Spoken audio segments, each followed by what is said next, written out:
औद्योगिक प्रशिक्षण संस्थान में कार्यशाला गणना विज्ञान के द्वितीय वर्ष के अंदर सभी व्यवसाय का एक ही सिलेबस है और उसका प्रथम जो अध्याय है वह घर्षण है और उसके बारे में हम आज अध्ययन करेंगे। घर्षण, जिसको अंग्रेजी में फ्रिक्शन बोलते हैं,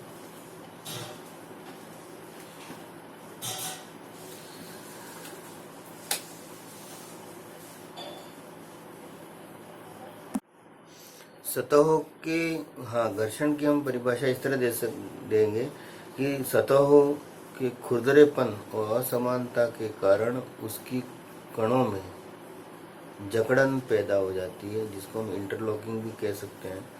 और जब किसी वस्तु को जो किसी सतह पर पड़ी हुई है उसको गति देने के लिए बल लगाकर खींचा जाता है तो सतहों के मध्य में विपरीत दिशा में एक बल उत्पन्न हो जाता है जो गति का विरोध करता है और उससे हम घर्षण बल कहते हैं। तो घर्षण बल को विस्तृत रूप में समझने के लिए हम एक चित्र यहाँ पे बनाएंगे, जिसमें एक सरफेस इस तरह से बनाएंगे इस तरह से, और इसके ऊपर कोई वस्तु ये पड़ी हुई है, ये सरफेस है और इसके ऊपर कोई वस्तु पड़ी हुई है। ये इसका सीजी पॉइंट है जहाँ से उसका वजन नीचे की तरफ कार्य कर रहा है। अब हम इस वस्तु को गति देने के लिए बल लगाते हैं। क्रमशः हम बल को बढ़ाते हुए बल लगाने, तो इसी हिसाब से इसकी विपरीत दिशा में भी जो बल पैदा हो रहा सतह, इसको भी हमें यहाँ पे इंडिकेट करेंगे F1, F2 और F। ये जो इसका वजन नीचे की तरफ कार्य कर रहा है, ये सतह के द्वारा जो विपरीत दिशा में प्रतिक्रिया होती है इसको भी हमें। तो यहाँ पर जब किसी वस्तु को जो किसी सतह पे पड़ी हुई है उसको गति कराने के लिए अगर हम कोई बल लगाया जाता है तो उसके विपरीत दिशा में भी बल पैदा हो जाता है। जैसे P1 बल लगाया तो F1 बल विपरीत दिशा में पैदा हुआ। बल को हम बढ़ा के P2 कर देते हैं तो विपरीत दिशा में जो बल पैदा होता है वो F2 हो जाता है।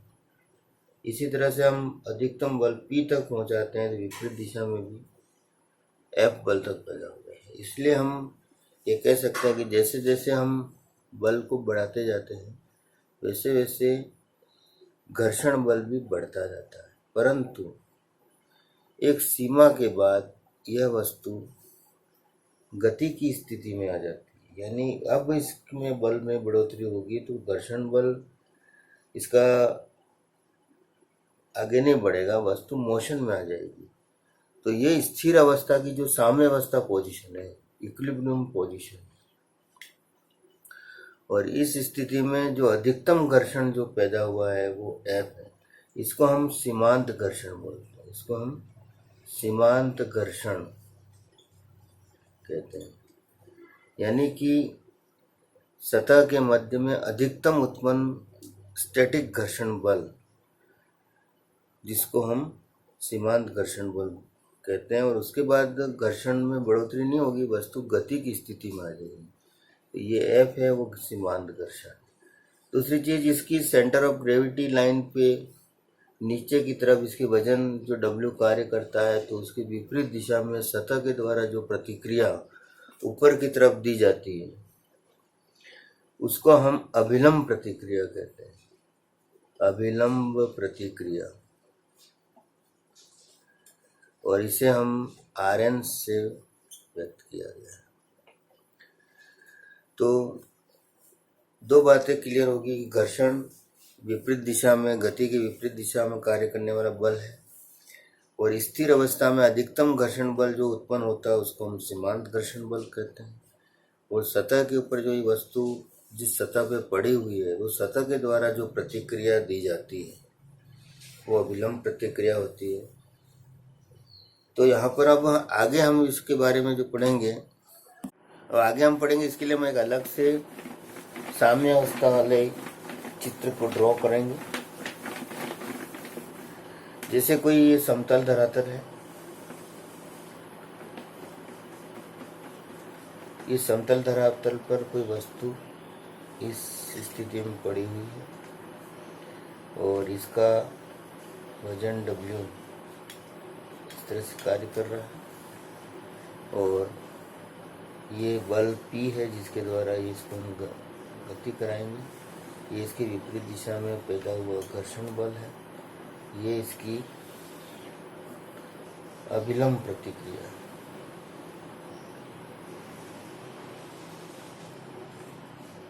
जिसको हम Rn बोलते हैं। अगर हम इस ट्रायंगल को पूरा करें तो ये F इस दिशा में, इसको F को हम ऐसे ड्रॉ कर लेंगे, ये F होगा। तो पहली चीज ये है कि सीमांत घर्षण व अभिलंब प्रतिक्रिया का अनुपात एक स्थिरांक होता है। सीमांत घर्षण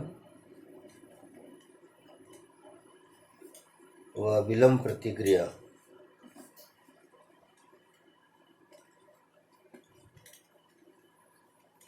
F/Rn ये स्थिरांक होता है।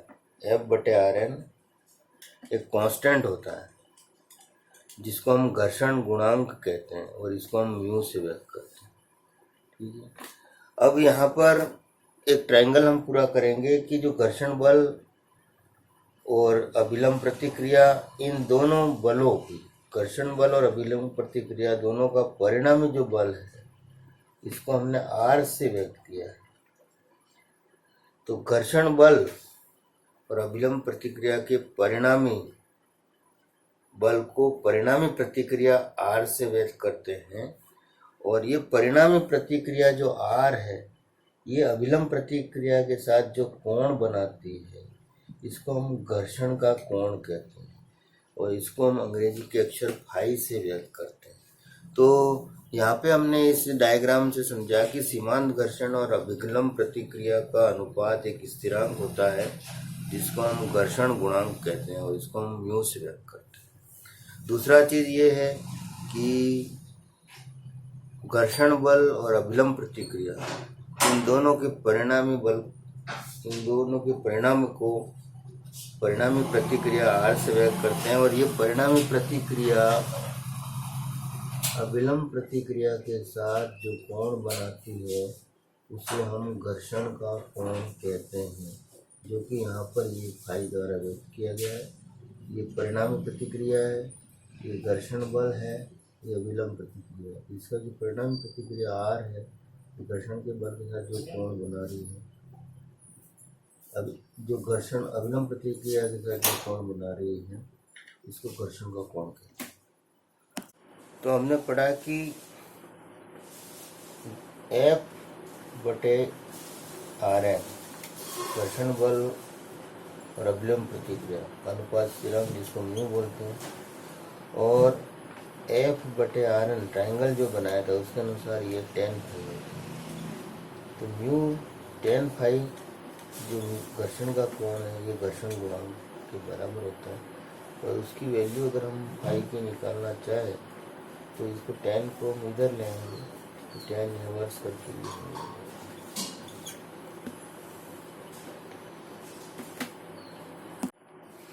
तो एंगल ऑफ रिपोज, अब हम पढ़े मिश्रण त्रिकोण। ये एक अनंत तल है। अनंत तल वह तल होता है जो क्षैतिज से कोई एंगल बना करके स्थित होता है। तो अनंत तल के द्वारा क्षैतिज से बनाया गया कोण, जिस पर अनंत तल पे रखी हुई वस्तु जस्ट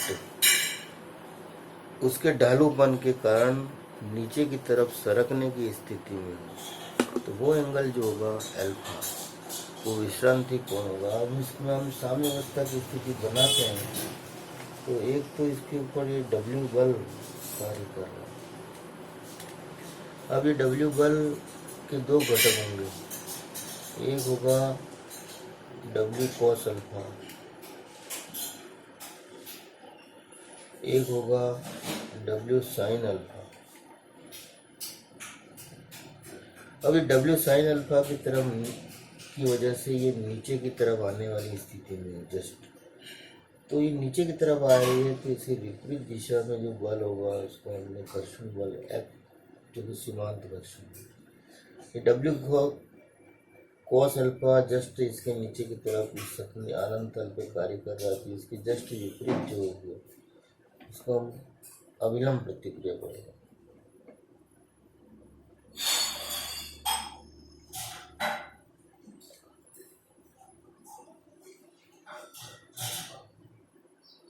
और ये जो एंगल है वो अल्फा।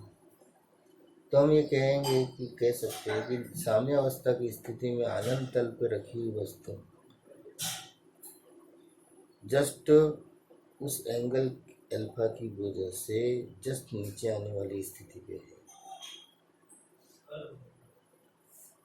मतलब जस्ट ये नीचे सरकने की स्थिति में है, तो वो अल्फा एंगल है, वो विश्रांति कोण कहलाता है। अगर इसको हम यहाँ पर ये बल है, फ्रिक्शन है, इसको हम ऐसे ड्रॉ करें और आर एन और एफ की प्रतिक्रिया को हम आर से व्यक्त पहले किया था, तो इसको हम आर से व्यक्त करें इस ट्रायंगल में, तो ये एंगल फाई हो जाता है।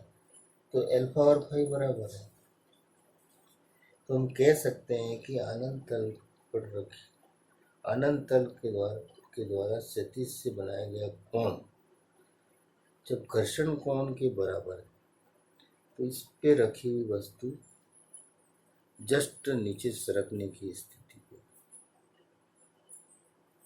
और वो कोण उस स्थिति में जो कोण होगा वो विश्रांति कोण कहलाएगा। तो ये हो गया आपका विश्रांति कोण। और इसके बाद इसमें एक और हम डायग्राम जो है वो क्षैतिज अवस्था में है, उसको अभी हम इसमें। तो समतल सतह पे कोई पड़ी हुई वस्तु है जिसका वजन W है और वो समतल सतह पे पड़ी हुई है, उसके ऊपर आगे खिसकाने के लिए अभी तक हमने क्षैतिज बल लगाया था, अब हम इस बल को किसी थीटा कोण पे लगा रहे हैं। एक तरह से थीटा कोण पे बल लगा रहे हैं P को, तो इस P के दो घटक हो जाएंगे, एक P cos थीटा और दूसरा P sin theta. P cos theta क्षैतिज है, उसके विपरीत में F घर्षण बल है, और P sin थीटा है वो वर्टिकल है। तो ये जो P की वैल्यू कम से कम कब होगी, जब ये क्षैतिज P का क्षैतिज से कोण लगाया गया कोण थीटा घर्षण के कोण के बराबर होगा, तब ये P बल है वो लिस्ट होगा, यानी कम से कम होगा, कम से कम। तो ये P बल कम से कम तब होगा जब ये थीटा की वैल्यू घर्षण कोण फाई के बराबर हो। घर्षण का बहुत ज़्यादा दैनिक जीवन में महत्व है। घर्षण एक आवश्यक बुराई। घर्षण के बिना कोई भी वाहन नहीं चल सकते, कोई भी वस्तु खड़ी नहीं रह सकती, हम पैदल नहीं चल सकते हैं, ट्रांसपोर्टेशन संभव नहीं है। यानी घर्षण नहीं है और सतह पूर्णतया चिकनी है, तो उसके ऊपर कोई भी वस्तु ठहर भी सकती है, और एक बार कोई वस्तु उसमें मोशन में आएगी तो वो हमेशा मोशन में ही रहेगी, गति में ही रहेगी। इसलिए घर्षण आवश्यक है। घर्षण के बगैर जीवन संभव नहीं। घर्षण को हम अगर अभियांत्रिकी इंजीनियरिंग के संदर्भ में देखें तो घर्षण कई युक्तियों में वांछनीय है और कई युक्तियों में घर्षण की वजह से हानियाँ होती है, इसको इसलिए वहाँ पे वो अनावश्यक भी है। जैसे हम घर्षण की बात करते हैं तो बेल्ट और रस्सी, घर्षण क्लच, जीब एवं cotter joint, braking system, nut bolt, clutch, ऐसी कई यांत्रिक युक्तियाँ हैं जहाँ पर घर्षण आवश्यक है और उनकी बनावट में घर्षण को अधिकतम रखा जाता है। परंतु दूसरी तरफ घूमने वाली मशीनरीज हैं जो मोशन करती है, जिसमें रोटर घूमता है, आर्मेचर घूमता है, घूम रही है मशीन, तो उसको हम कोई इनपुट शक्ति दे रहे हैं, तो घर्षण की वजह विपरीत दिशा में कार्य करने से वो इनपुट शक्ति है कुछ घर्षण हानियों की वजह से उत्पन्न होती है, उससे गर्मी पैदा होती है, तो मशीन की दक्षता भी उससे कम होती है। तो ऐसी स्थिति में घर्षण वहाँ अनावश्यक है और उसको कम करने के लिए लुब्रिकेशन स्नेहन की क्रिया की जाती है। और इसके लिए हम कई तरह के पदार्थ जैसे ग्रीस है, खनिज ऑयल है और भी कई तरह की स्थितियाँ पदार्थ होते हैं, उसका उपयोग करके घर्षण को कम किया जाता है। तो अंत में हम घर्षण के जो मुख्य पॉइंट्स हैं या इसको हम घर्षण के नियम है वो कह सकते हैं कि दो सतहों के मध्य घर्षण के नियम में पहला नियम है कि घर्षण बल दोनों सतहों के मध्य की अभिलंब प्रतिक्रिया के सीधे समानुपाती होता है, नंबर 1। दूसरा, घर्षण बल वस्तु की गति के विरोधी होता है, अर्थात घर्षण बल गति के विपरीत दिशा में कार्य करता है। तीसरा है, घर्षण बल संपर्क सतहों की प्रकृति पर निर्भर करता है। एवं चौथा है, घर्षण बल संपर्क सतहों के क्षेत्रफल तथा आकृति पर निर्भर नहीं करता है। तो ये घर्षण के संदर्भ में कुछ पॉइंट्स हैं जिसको हम घर्षण के नियम कहते हैं। अब हम पढ़ेंगे घर्षण कितने प्रकार का होता है। तो घर्षण के प्रकार में तो घर्षण एक तो जो ठोस वस्तुएं होती है अनलुब्रिकेटेड, उसमें एक तो स्थैतिक घर्षण होता है जो कि वस्तु की स्थिर होने की स्थिति तक जो घर्षण होता है वो स्थैतिक घर्षण होता है। और जब वस्तु गति में आ जाती है तो उसके बाद जो उसके सतहों के मध्य जो घर्षण होता है उसको हम गतिज घर्षण कहते हैं। सामान्यतः जो गतिज घर्षण है वो स्थैतिक घर्षण से कम होता है। अब गतिज घर्षण की जब हम बात करें तो उसको हम दो प्रकार से कह सकते हैं, एक तो स्लाइडिंग घर्षण, एक रोलिंग घर्षण। यदि किसी वस्तु को सतह के ऊपर हम सीधे सरकाएं बिना किसी बीच में माध्यम के रखे सीधे खिसकाएं तो इस तरह से उसको हम स्लाइडिंग घर्षण कहेंगे। अगर दो वस्तुओं के मध्य में कोई माध्यम रख दें, जैसे कोई रोलर है या कोई बॉल है, इस तरह से रख के जो वस्तु खिसकाया जाए तो उसको हम रोलिंग फ्रिक्शन कहते हैं। जैसे बेयरिंग वगैरह के माध्यम से जो वस्तु रोटर को घुमाते हैं तो वो रोलिंग फ्रिक्शन की तरह। तो रोलिंग फ्रिक्शन है वो स्लाइडिंग फ्रिक्शन से कम हो जाता है। जनरली हम कह सकते हैं कि किसी वस्तु को हम ट्रॉली के द्वारा या कार्ट के द्वारा हम आसानी से उसको एक जगह से दूसरी जगह स्थानांतरित कर सकते हैं। तो इस प्रकार ये घर्षण का चैप्टर पूर्ण होता है। इससे संबंधित कुछ परीक्षा उपयोगी जो क्वेश्चन है उसको हम अगले लेसन में पढ़ेंगे। तो घर्षण के बारे में जो विस्तृत ये हमने पढ़ाया अभी, इसको आपको समझ में आया होगा और मैं आशा करता हूँ कि ये वीडियो आपको पसंद आया होगा और अच्छा लगा। धन्यवाद।